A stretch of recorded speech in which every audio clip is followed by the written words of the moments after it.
President Biden and a large number of political leaders from both parties gathered today to honor the late Senate Majority Leader Bob Dole at his funeral in Washington, D.C. Amna Nawaz has our report. Forward, march! The late Bob Dole arrived at the Washington National Cathedral today, his casket draped in the flag he'd honored as a soldier and statesman.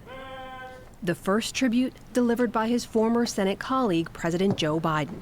He came into the arena with certain guiding principles, to begin with devotion to country, to fair play, to decency, to dignity, to honor, to literally attempting to find the common good.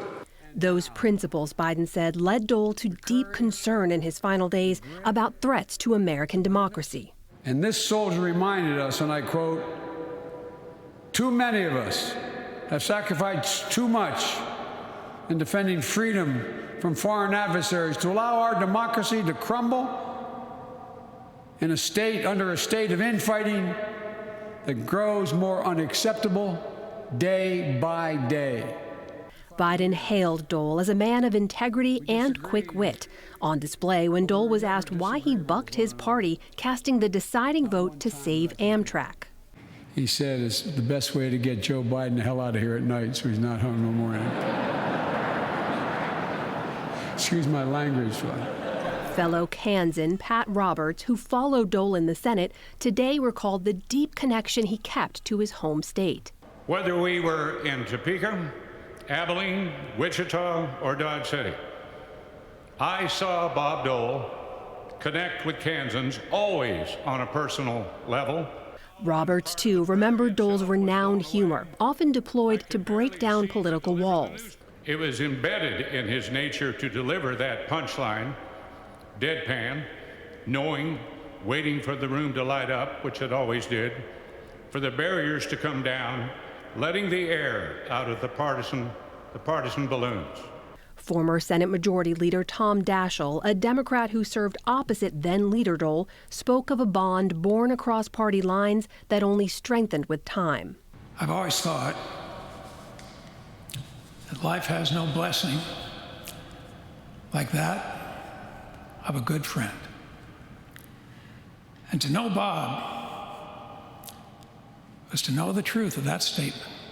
The final tribute from Dole's daughter, Robin, who saw firsthand her father's lifetime of service. He set a personal goal to help at least one person every day of his life. Then he said, "I'm not sure I've been able to meet my goal." I said, "Dad, you've got to be kidding. Some days you help one person, and other days you help 40,000 people. I will miss him so much. I think I will still talk to him every night. I love you, Dad. I promise you will never walk alone." After the cathedral service, Dole was brought to the World War II Memorial.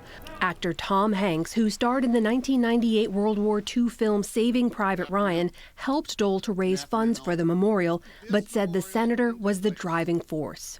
He pushed the idea. He corralled the votes.